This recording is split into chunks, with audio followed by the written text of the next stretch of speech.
3 meses ya nosotros podemos tener datos de seguridad y de eficacia, de seguridad e inmunogenicidad.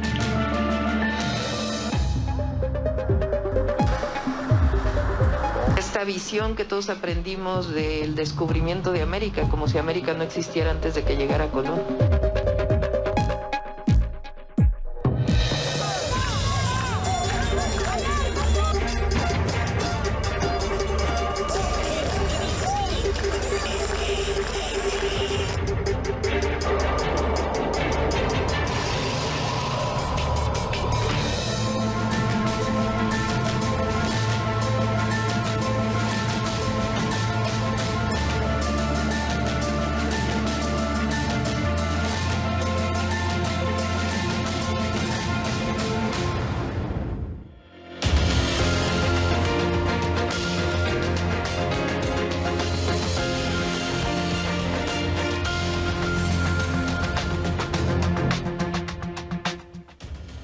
Hola, ¿qué tal? ¿Cómo están? Bienvenidos a una nueva edición de Mirador Mundial, donde cubrimos las noticias que marcan el curso de la historia. Soy Rafael Romo desde la ciudad de Atlanta, ya de vuelta. Comenzamos y por supuesto que sí, aquí estamos.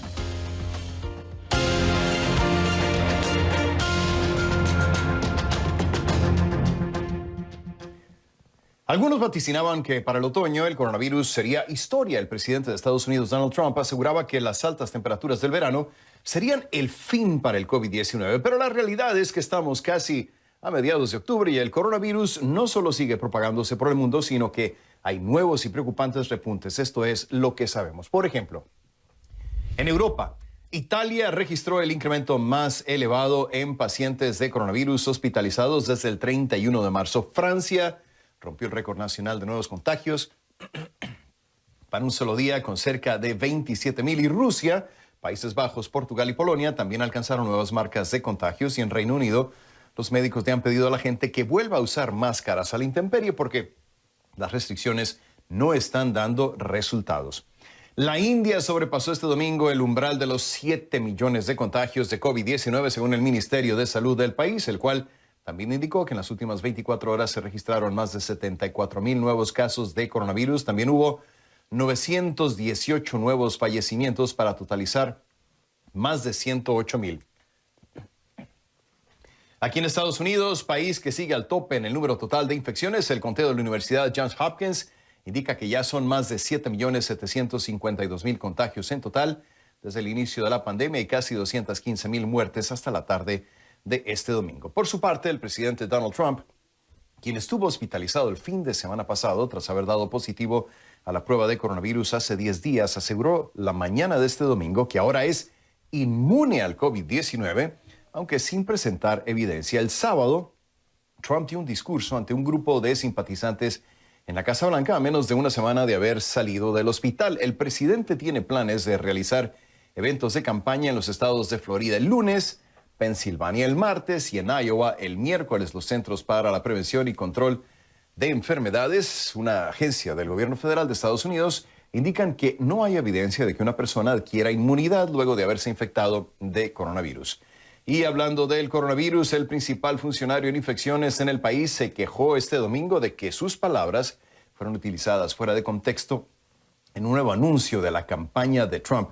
Anthony Fauci, director del Instituto Nacional de Alergias y Enfermedades Infecciosas, aparece en un anuncio en el que da la apariencia de elogiar el manejo de Trump ante la emergencia sanitaria. El doctor Fauci dijo en una entrevista con CNN que en casi 5 décadas de servicio público nunca ha respaldado políticamente a ningún candidato. El COVID-19 también ha sido un factor en la contienda por la Casa Blanca entre el presidente Donald Trump y su contrincante, el ex vicepresidente Joe Biden, candidato demócrata. Cuando la comisión de debates indicó que el próximo encuentro entre los candidatos sería virtual, Trump se negó a participar. Este domingo, un vocero de la Casa Blanca dijo que como el presidente ya no está en el hospital, el debate debería reprogramarse de forma presencial. Sin embargo, una vocera de la campaña de Biden dijo que no van a permitir que Trump reescriba las reglas de los debates y que cuando el presidente se negó a participar en el debate del 15 de octubre, el ex vicepresidente se comprometió a realizar otro evento que ahora no puede cambiar. Y vamos ahora a Panamá, donde ya empezó la fase 2 de un estudio sobre vacunas contra el nuevo coronavirus. Según las cifras más recientes, se han registrado más de 119,000 casos y 2,400 muertos por la enfermedad en el país centroamericano, que busca estar entre los primeros con acceso a una vacuna si el experimento resulta positivo. Y como nos informa Elizabeth González desde Ciudad de Panamá, entre los voluntarios que participan en las pruebas de la vacuna está una prominente figura de la política local. Empieza una jornada de trabajo para Judy Meana. Es la gobernadora de la provincia de Panamá, pero estos días cumple una misión adicional. Debe contestar una serie de preguntas como parte del seguimiento que se le da como voluntaria para una vacuna experimental contra el coronavirus en el país. Nosotros diariamente tenemos que llenar un diario electrónico a través de una aplicación donde reportamos si tenemos algún síntoma, principalmente en estos 8 primeros días sobre la localización, el área donde se inyectó.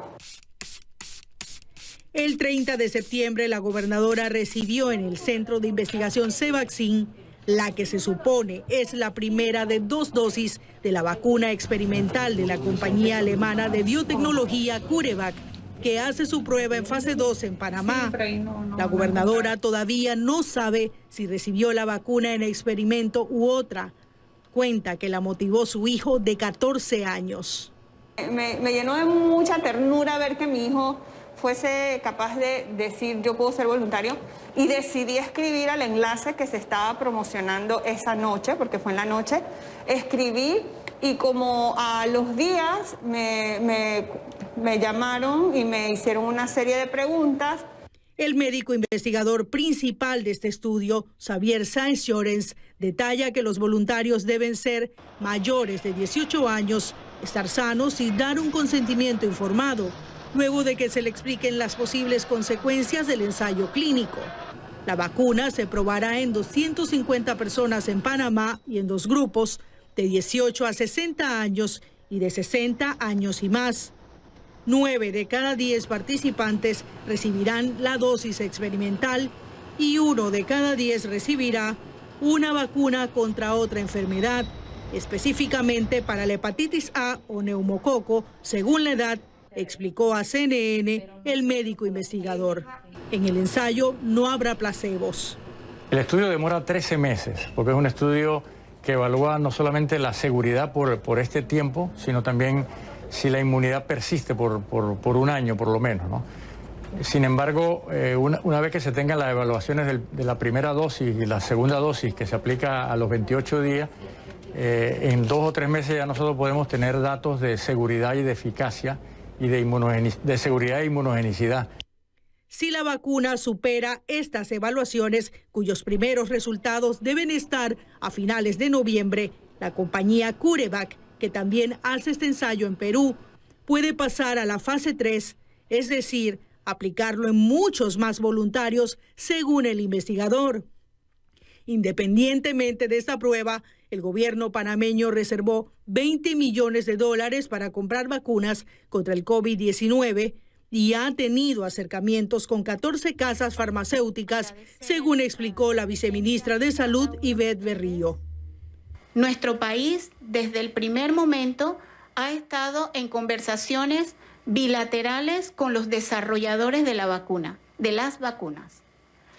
Y esas conversaciones nos deben llevar a nosotros a estar a la espera de cuando sea licenciada la vacuna, poder también hacer negociaciones directas con estos desarrolladores. Por eso la gobernadora Judy Meana, que es parte de la alianza de gobierno, dice que mientras se desarrolla una vacuna, seguirá apoyando desde su cargo al Ministerio de Salud con inspecciones en las calles para evitar contagios de COVID-19. Para CNN, Elizabeth González, Ciudad de Panamá.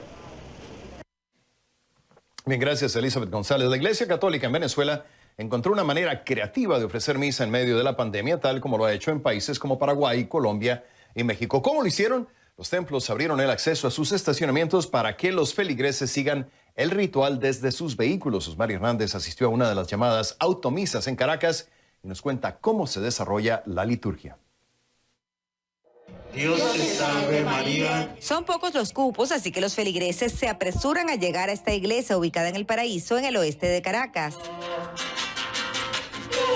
La misa comienza a la hora acostumbrada. El altar se instaló en el estacionamiento para que los creyentes sigan el ritual desde sus vehículos. Las ofician cada 2 semanas cuando se flexibiliza la cuarentena. Es una iniciativa paralela a la transmisión por redes sociales de estos actos religiosos. Creo en Dios, Padre Todopoderoso.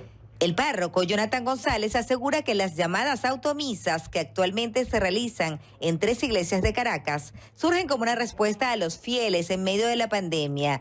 Dice que también representan una forma de consuelo para quienes han sufrido la pérdida de seres queridos. Es el caso de Alexander Delgado. Lamentablemente la pérdida de mi suegro y meses atrás, en noviembre, la enfermedad de un sobrino. ¿La misa les ayuda a tener consuelo? Bastante, sí. Algunas personas que, hasta pacientes, personas que fallecieron por el COVID-19 han traído la ceniza de los suyos en señal de que quieren darle pues el responso y también el agua de Dios en el bautismo. Sí. Pero los cambios no se limitan al espacio. No más de 5 personas con su mascarilla, su equipo de bioseguridad, y se resguardan casi 4 metros, 2 metros por cada ventana de los carros. Algunos rituales de la misa han tenido que cambiar para adaptarse a las medidas de bioseguridad, entre ellos la comunión. Ahora se entrega carro por carro y las personas reciben la hostia en sus manos y no en la boca.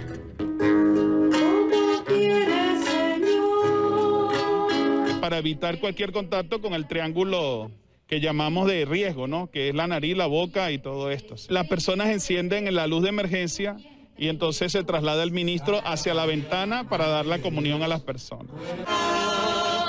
El momento del saludo de la paz ahora no incluye abrazos. En su lugar, suenan las cornetas, los conductores encienden las luces de emergencia y algunos sacan pañuelos blancos.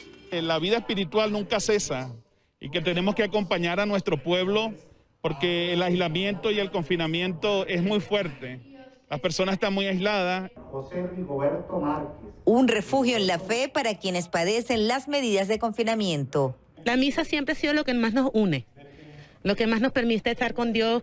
Me siento verdaderamente dichosa de poder estar aquí hoy y vivir la misa, aunque sea desde el vehículo.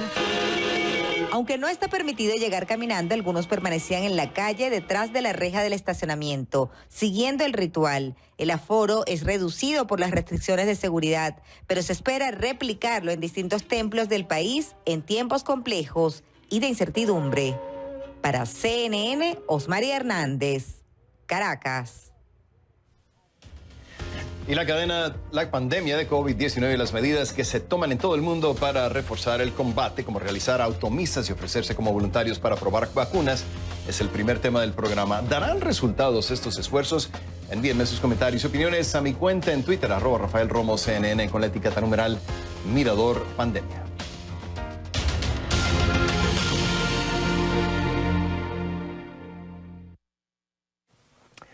En Luisiana, 112 carreteras y 35 puentes están cerrados por las condiciones climáticas causadas por el huracán Delta, dijo el gobernador John Edwards. Advirtió que hay numerosos cortes de energía en cruces y pidió a las personas tratar cualquier intersección sin semáforos como una parada de 4 vías. La Guardia Nacional mantiene trabajos en el estado tras el paso del ciclón tropical.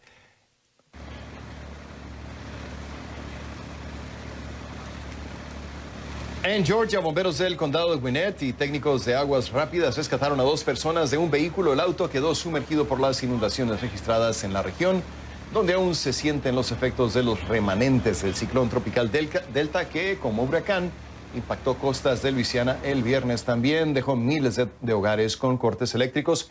Hasta la tarde de ese domingo, más de 320,000 casas y negocios seguían sin servicio en Luisiana, más de 50,000 en Texas y cerca de 27,000 en Mississippi, según el sitio en línea Power Outage US.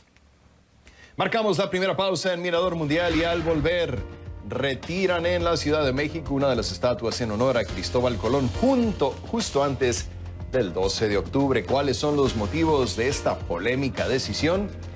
Además, en Argentina, decenas de inmigrantes armenios salen a las calles con una consigna de paz sobre el conflicto que afecta a su país de origen al otro lado del mundo. Regresamos enseguida con esto y mucho más aquí en Mirador Mundial.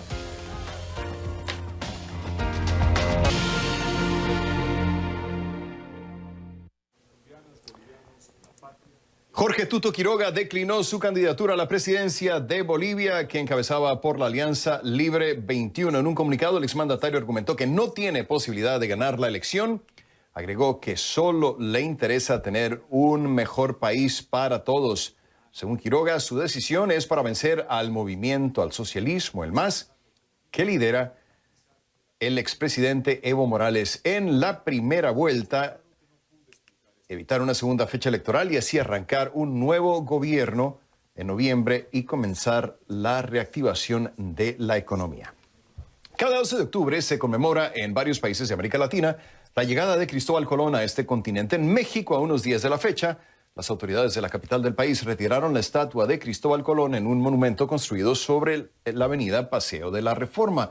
La jefa de gobierno de la Ciudad de México, Claudia Sheinbaum, aclaró que la estatua será restaurada y sugirió discutir si la figura del navegante debería regresar o no al sitio. Belén Zapata ha estado monitoreando la controversial decisión desde Guadalajara y nos tiene más detalles. Belén, ¿qué tal? ¿Cómo estás? ¿Explicaron las autoridades a qué se debe exactamente la decisión de retirar la estatua? Ya se ha vuelto de cierta manera tradición que es vandalizada, es manchada en esta fecha, pero en esta ocasión, ¿qué fue exactamente lo que motivó su retiro? Belén, adelante, ¿cómo estás? ¿Qué tal, Rafael? Te saludo. Así es. Y además ha coincidido, Rafael, con la insistencia del presidente de México, Andrés Manuel López Obrador, de solicitar que la monarquía española, la Iglesia Católica y el Estado mexicano ofrezcan una disculpa pública a los pueblos originarios de América por lo que él considera un despojo oprobioso, una atrocidad que se cometió con el despojo incluso pues, de las tierras, propiedad de estas comunidades originarias. Se lo ha hecho, por cierto, también, Rafael, en una carta que su esposa, la señora Beatriz Gutiérrez, entregó personalmente este sábado al Papa Francisco. Respecto al retiro de la estatua de Cristóbal Colón, la jefa de la Ciudad de México, Claudia Sheinbaum, ha aclarado que se trata estrictamente de un retiro para la restauración de la figura, una restauración que llevan a cabo los institutos de Bellas Artes, de Antropología e Historia. Escuchemos lo que comentó al respecto. A lo mejor valdría, ahora que se está restaurando y todo, pues una reflexión colectiva de qué representa, sobre todo hacia el próximo año, que son los 700 años de la Fundación Lunar de Tenochtitlan, 500 años de la conquista, 200 años del México independiente, y esta visión que todos aprendimos del descubrimiento de América, como si América no existiera antes de que llegara Colón. A la pregunta expresa a la jefa de la Ciudad de México de si sería conveniente ya no regresar la estatua a su lugar de origen, la funcionaria ha dicho que será una decisión que no le toca tomar a ella y que en todo caso valdría la pena discutirlo a la luz de los acontecimientos el próximo año, en el que incluso pudieran participar en esta discusión historiadores y ciudadanos. CNN, por cierto, le preguntó a algunos ciudadanos qué opinan de este debate. Esto fue lo que comentaron.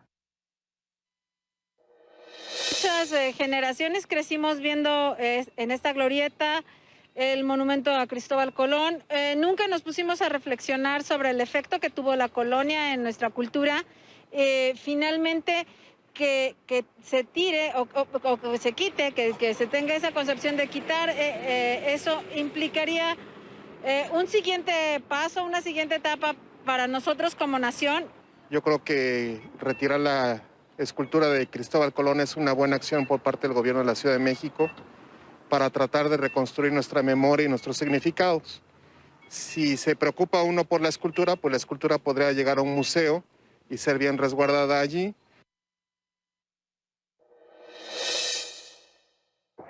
Rafael, lo cierto es que la reinterpretación y revalorización de hechos históricos a la luz de los años se debate no solamente en México, sino también en algunos otros países. Habrá que ver qué sucede finalmente con esta estatua, Rafael. Belén, ya mencionabas que la primera dama de México fue recibida por el Papa Francisco en el Vaticano este sábado. ¿El motivo del encuentro fue ese, Belén, específicamente que se le pidiera al Papa una disculpa por lo ocurrido durante la conquista y el papel de la Iglesia Católica durante este episodio histórico de México? ¿Ese fue el motivo? No exclusivamente, Rafael, pero sí forma parte de esta gira de trabajo que realiza la primera dama con motivo de la celebración de diferentes acontecimientos históricos el próximo año en México. La primera dama recorrió algunos países europeos para solicitar les sean prestados algunos de estos elementos que forman parte de la historia de México, de sus orígenes, y que hoy están resguardados en museos europeos. Ese es en realidad el motivo de la visita que realiza la primera dama por estos días, pero también insistir directamente con el Papa a través de una carta que escribió el presidente Andrés Manuel López Obrador, pues sobre esta disculpa pública que hay que recordar, Rafael, no es la primera vez que el presidente mexicano solicita esta disculpa pública. Será muy interesante ver cuál va a ser la respuesta de su santidad sobre esta petición de disculpa, petición de préstamo de objetos. Bueno, una carta bastante larga. Gracias, Belén Zapata, con el reporte en vivo desde Guadalajara. Gusto saludarte, Belén, y hasta la próxima. El retiro temporal de la estatua de Cristóbal Colón en la Ciudad de México es el segundo tema del programa. ¿Se justifica, les pregunto, la remoción de la estatua y qué representa para usted el 12 de octubre? ¿Se debe celebrar a Colón o no? Envíen sus comentarios y opiniones a mi cuenta en Twitter, @RafaelRomosCNN, con la etiqueta numeral Mirador Estatua.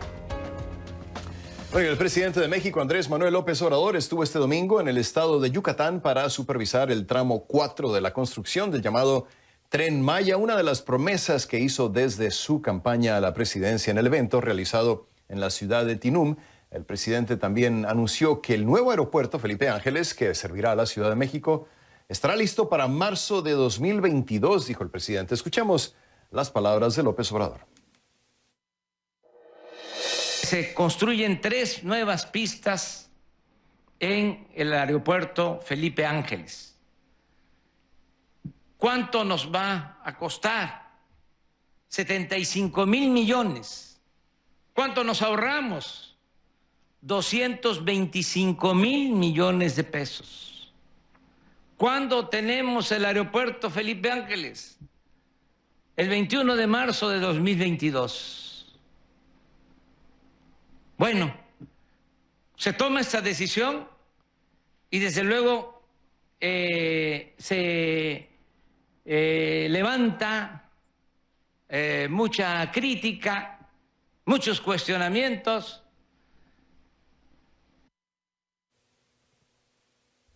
Para marzo del 2022, decía el presidente. Vamos ahora a Guatemala, donde el gobierno informó la captura de Julio César Macías Mayorga, alias César Montes, excomandante guerrillero de las Fuerzas Armadas Rebeldes y del Ejército Guatemalteco de los Pobres. Fue detenido en el Estado mexicano de Guerrero y extraditado este fin de semana a Guatemala, dijo el primer viceministro de Seguridad del país. Macías Mayorga es acusado por el presunto asesinato de elementos del Ejército Nacional en 2009, según el Ministerio de Gobernación.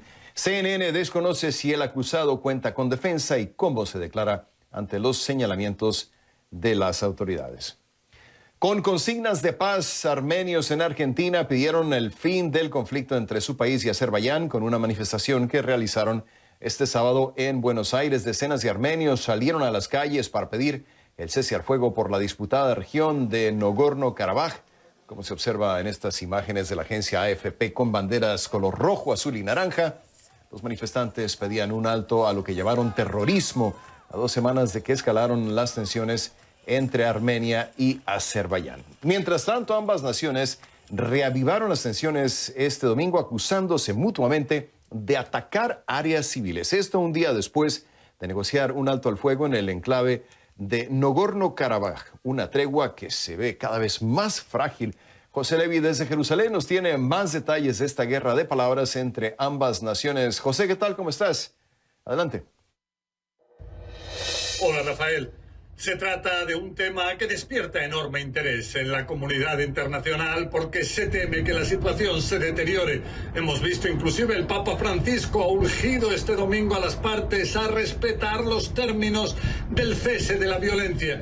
Inclusive también la atención ha llegado hasta celebridades internacionales como puede ser Kim Kardashian, una personalidad de la televisión en Estados Unidos, quien es de origen armenio y ahora ha decidido enviar $1 millón para ayudar a su pueblo. ¿Qué es lo que pasa? Hablamos de enfrentamientos que en las pasadas 2 semanas se han cobrado las vidas de cientos de personas en ambos lados, entre ellas de decenas de civiles muertos.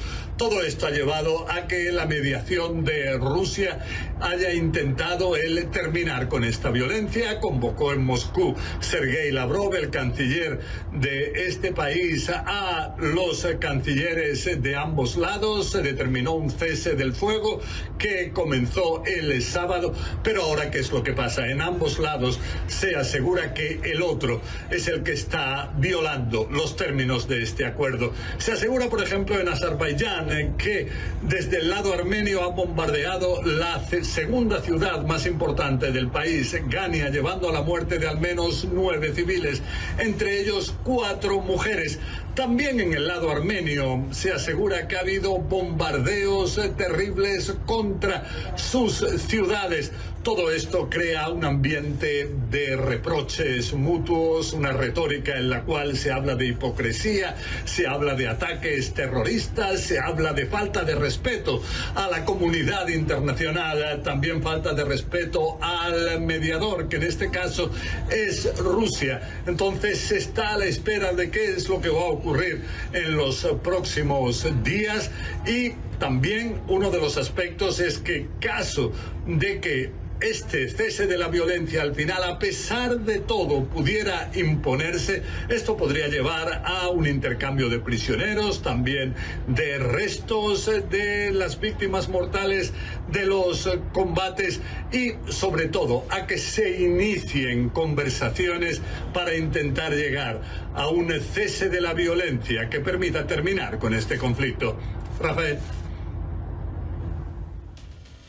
Bien, gracias, José Levi. En Jerusalén, el conflicto entre Armenia y Azerbaiyán es el tercer tema del programa. ¿Cuán grande es el riesgo de que este conflicto se extienda e intervengan otros países como Rusia y Turquía? Envíenme sus comentarios y opiniones. Mi cuenta en Twitter ya la conoce, @RafaelRomoCNN, con la etiqueta numeral Mirador Conflicto.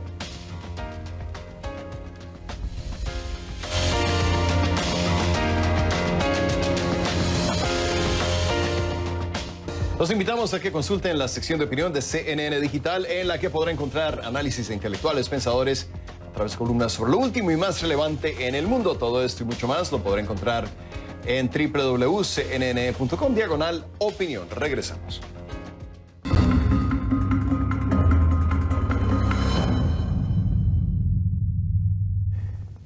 El presidente Donald Trump afirma, sin mostrar pruebas, que dio totalmente negativo al COVID-19. El mandatario dijo a sus seguidores que está listo para empezar y aseguró sentirse muy bien. Según la última actualización del médico de Trump, Sean Conley, el presidente ya no se considera un riesgo de transmisión para los demás.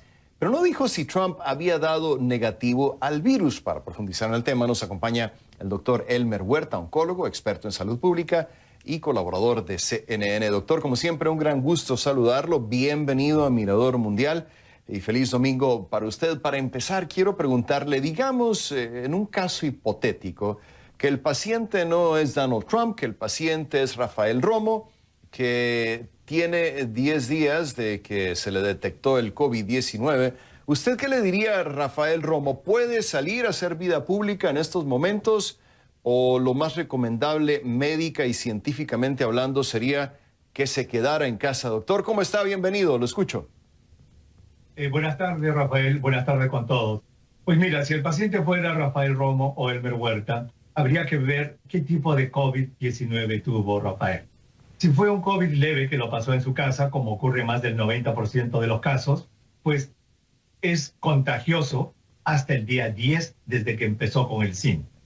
Día 10 desde el día que empezó con el síntoma. El señor Donald Trump empezó con sus síntomas por casualidad un 1 de octubre, o sea, es fácil contar. Del jueves 1 de octubre hasta el día 10, que fue ayer, él debía haber estado en aislamiento usando su mascarilla porque todavía era contagioso. Recién hoy día pudiera haber salido.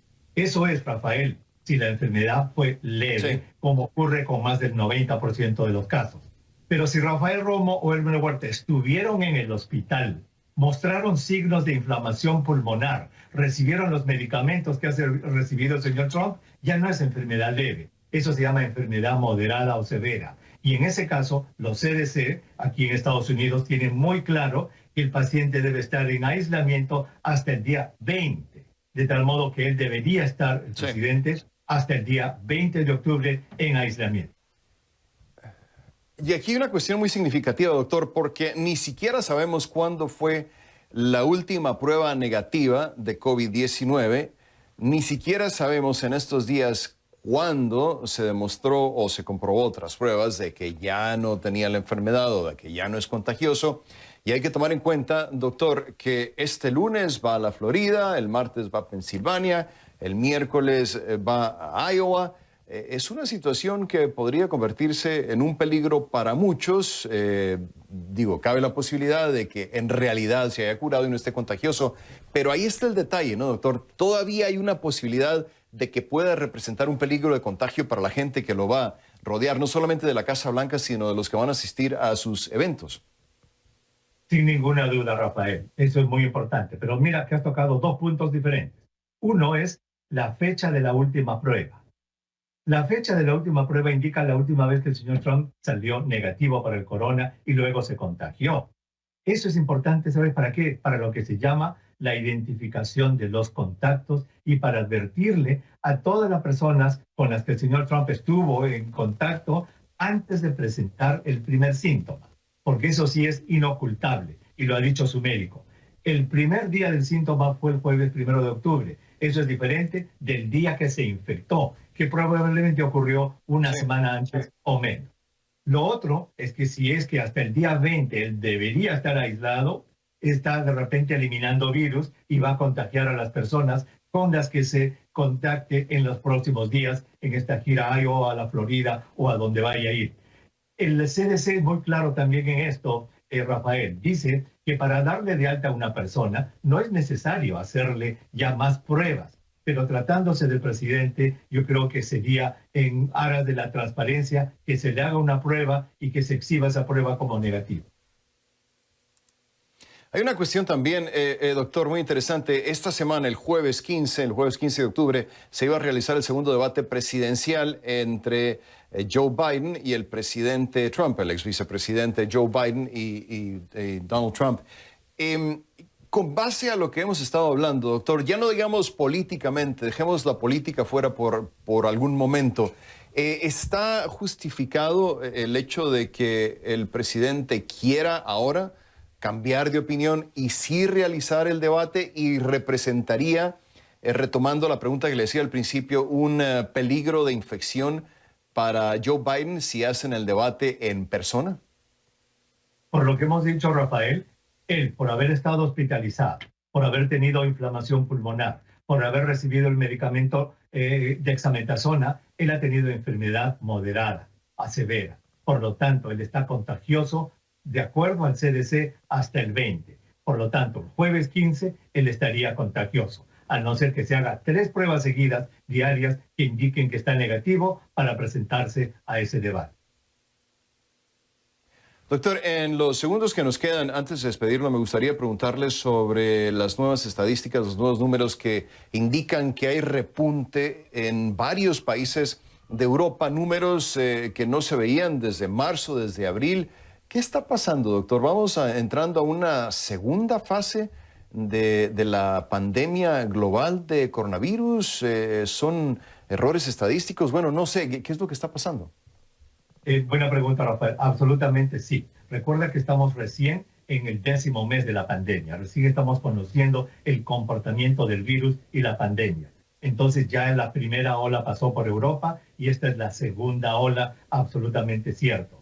Y esta segunda ola tiene una característica. Hasta este momento, felizmente, son muchos los casos, pero pocos los fallecimientos. Ojalá que siga esa tendencia. La razón por la cual hay menos fallecimientos que en la primera ola, increíble, Rafael, es la mascarilla. La mascarilla tiene lo que se llama el efecto de variolización. Es decir, si la persona se infecta usando una mascarilla, va a tener una enfermedad mucho más leve, menos mortal por un lado. Segundo, están siendo atacados más jóvenes que no se complican tanto. Y tercero, ya los doctores han aprendido en estos 10 meses cómo tratar las complicaciones y por lo tanto no hay muertes. Muchos casos, pocas muertes. Esta es la segunda ola. Por si quedaba alguna duda, ahí está una razón más todavía para usar la mascarilla. Como siempre, mi agradecimiento al doctor Elmer Huerta, quien nos acompañaba en vivo desde Washington. Gracias, doctor, y hasta la próxima. Hasta la próxima, Rafael. Gracias. Chao. Muy bien, muchísimas gracias. Los invito a participar en el programa con los temas de conversación. Ya los habíamos mencionado. Numeral Mirador Pandemia por el coronavirus, Mirador Estatua, la remoción de la estatua de Colón en el Paseo de la Reforma de la Ciudad de México y Mirador Conflicto por Armenia y Azerbaiyán. Regresamos enseguida con más aquí en Mirador Mundial.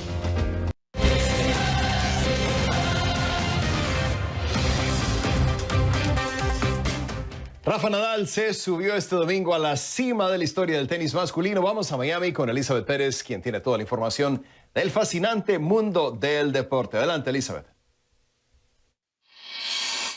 Hola, ¿qué tal? Y bienvenidos a la información deportiva en Mirador Mundial.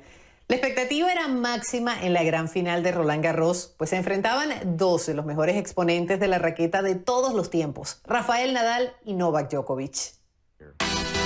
Muchas gracias, Elizabeth. Ismael Suárez aquí con el logro de Rafa Nadal, el rey de la arcilla, que como no podía ser de otra manera, se quedó con el título de Roland Garros al vencer a Novak Djokovic. El español derrotó al serbio en sets corridos y conquistó el torneo sin perder una sola manga. Pero lo más importante de este triunfo para el español es que ahora es el máximo ganador de torneos de Grand Slam junto a Roger Federer. Nadal ahora comparte la cima con el suizo con 20 títulos cada uno. Después de la obtención de Nadal, Federer le dedicó este mensaje en las redes sociales. Siempre tuve el máximo respeto por mi amigo Rafa como persona y como campeón. Palabras textuales de Roger Federer. Como mi rival más grandioso en muchos años, creo que nos hemos impulsado mutuamente para ser mejores jugadores. Por eso es un gran honor felicitarlo por su título de Grand Slam número 20. Es asombroso que haya ganado Roland Garros 13 veces, lo que es uno de los logros más grandes del deporte. En la señal de CNN en español para los Estados Unidos podremos disfrutar de la serie de campeonato de la Liga Americana de las Grandes Ligas de Béisbol entre los Astros de Houston y los Rays de Tampa Bay. Esta apasionante serie al mejor de 7 juegos la podrán disfrutar en CNN. Y este lunes en Deportes CNN tendremos un programa especial de cara a una nueva temporada de la Liga de Campeones de Europa. La invitación es a partir de las 8 de la noche hora de Miami, 5 de la tarde hora de Los Ángeles. Les recuerdo que pueden ver más historias como esta visitando nuestra página web cnnenespañol.com/deportes, así como también en nuestras plataformas digitales. Soy Elizabeth Pérez.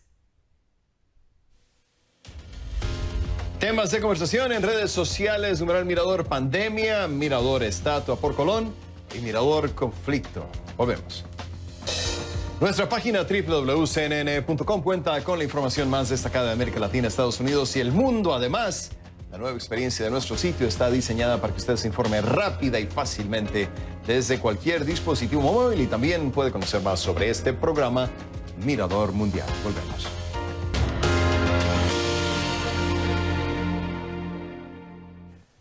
Hay un vuelo que no va a ninguna parte, pero que ya está agotado. Hablamos del vuelo de la aerolínea australiana Qantas, que durará 7 horas y sobrevolará destinos populares de Australia sin la necesidad de pasaporte o cuarentena porque no va a salir del país. Con la restricción de viajes por la pandemia, la aerolínea ideó un vuelo panorámico para las personas que extrañan esta experiencia. Los boletos salieron a la venta el jueves pasado y se agotaron en solo 10 minutos, le dijo a CNN un portavoz de Qantas. El presidente ejecutivo de la aerolínea dijo que si hay demanda, es probable que este tipo de vuelos se sigan realizando. La popular banda de K-pop BTS sigue siendo la sensación del momento y para muestra de ello, su concierto virtual de este sábado que logró reunir a más de 100 millones de fanáticos, incluidas algunas seguidoras de la banda que disfrutaron del espectáculo desde una cafetería de Seúl, la capital de Corea del Sur.